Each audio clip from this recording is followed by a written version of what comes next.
Next, ilan yung... Next, ha? Magandang hapon sa inyo lahat! Yes! Maraming salamat po sa pagpunta ninyo ngayon dito sa Hataw Hanep Hero 3. Okay? Bago lahat, nais kong tawagin ang aking partner. Walang iba kundi si Mr. Brian Matthew Liksay.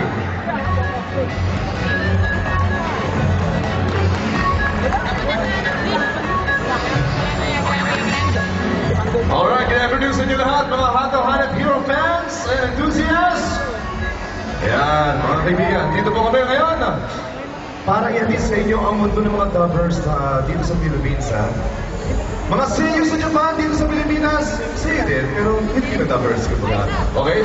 So meron po tayong ginawa mga dubbing screening this past few days. Nagkaroon po ng chance para yung mga gusto mag-participate sa ating dubbing event ay makasali dito sa ating napakagandang pagkakataon na this chance na makapag-dub sila on screen.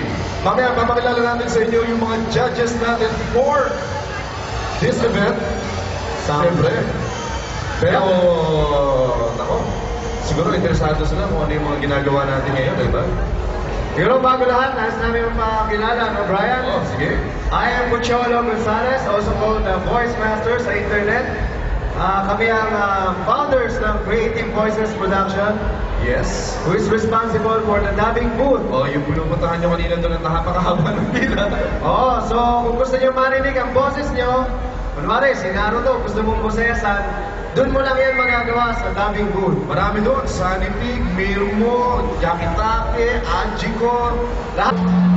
Ito na, bago natin simulan ang ating main event, no, ang ating dubbing competition, dapat pakilala muna natin sa kanila kung sino yung mga mag-judge sa ating mga participants for the day. 14 po ang natira mula sa 500, no? 500 itong mga nag-register sa atin. Actually, mahigit 500.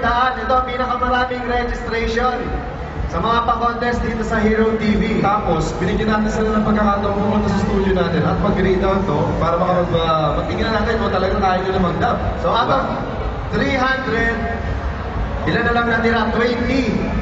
At yung mga natira ngayon, habing 4, 14. So, 500, 300, 12, lahat. Nag-team down natin yan. Okay. So mga kaibigan, bago natin i-introduce ang ating mga judges ngayon, gusto ko pong maipaliwanag sa inyo na marami po tayong prizes na ipamimigay doon sa mananalo for our event. Okay? Ang prizes po natin for the champion ng ating Dubbing Out Contest, okay, doon sa mga ating mga mananalo po dito, ha? Sa finalists po natin, kagad meron silang loot bag. Okay? Sa runner-up natin, meron 3,000 pesos ang may loot bag. Sa champion natin, may 7,000 pesos cash. May loot bag. Meron pa siyang medal. At syempre, sa amin po sa Creative Voices, meron po kaming voice acting and dubbing workshop. Meron siyang free voice acting and dubbing workshop sa January 5. Okay? So speaking of our dubbing workshop, this is the first Philippine-based na dubbing workshop na ginagawa dito sa Makati area. May studio kami dyan, pero talaga yung actual dubbing process na gaganapin dyan. At ang nagtuturo dyan is yours truly, Brian Liksay, Pucholo Gonzalez. Kasama natin si Neil Tolentino, si Direk Nani Mantia, si Direk Alex Agawili, yung mga direktor na magaling yan sa Hero, ABS-CBN, mga writer na matigan, magtuturo sa kanila kung paano mag-dub at mag-translate. Tama? Ayan, oo. So far, we have produced mga ilan na. Marami na tayo nagawang mga palabas, original content at kasama na ang mga dubbing. So marami ng mga dubber na na-produce. Yan, nagdadub na rin for Hero TV. Well, anyway, without further ado, Brian. Pakilala natin muna siguro ang ating mga judges, no? So, ang ating first judge ay, ito pare, siya ay isang economics major sa Trinity College. Nagtapos siya ng theater arts sa UP Diliman. Ito, bata pa ako, napapanood ko na yung mga ginagawa nito eh. Okay. Ano sinabi mo? Noong 1991 pa, nag-start na siya. Okay.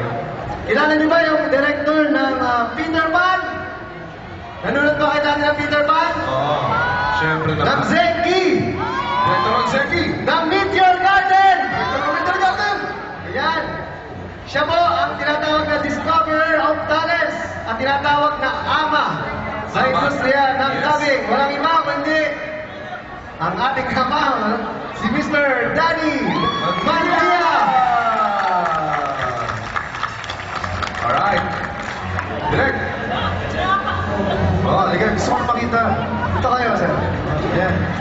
Tapos, binigyan natin sila ng pagkakataon pumunta sa studio natin at mag-grade out to para matingnan natin kung talagang kaya nila mag-dub. So, out of 300, ilan na lang natira? 20. At yung mga natira ngayon, apat, 14. So, 500, 300, 12, lahat. Nag-team down natin yan.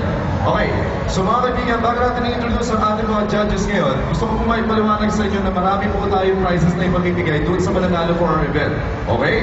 Ang prizes po natin for the champion ng ating Dub Out Contest, okay, doon sa mga ating mga mananalo po dito sa finalists po natin, kagad meron silang loot bag. Okay? Sa runner-up natin, meron 3,000 pesos na may loot bag.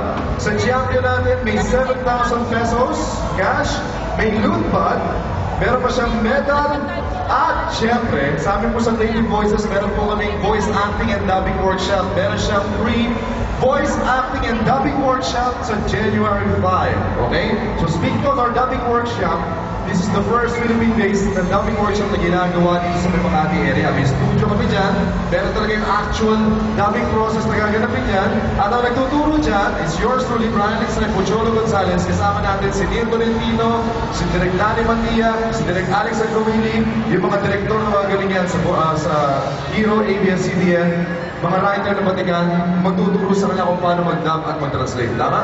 Ayan, oo. So far, we have produced mga ilan na? Marami na tayo nagawang mga palabas, original content at kasama na ang mga dubbing. So marami ng mga dubber na na-produce.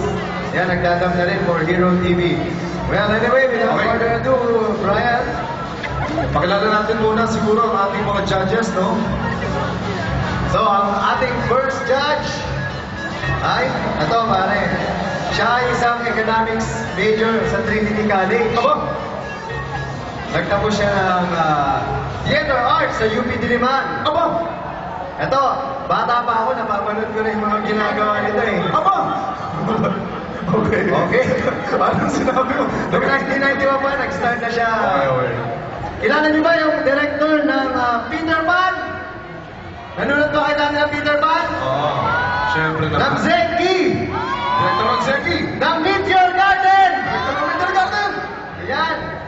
Siya po ang tinatawag na discoverer of talents at tinatawag na ama sa industriya ng dubbing. Walang iba kundi ang ating kamal, si Mr. Danny Mantia!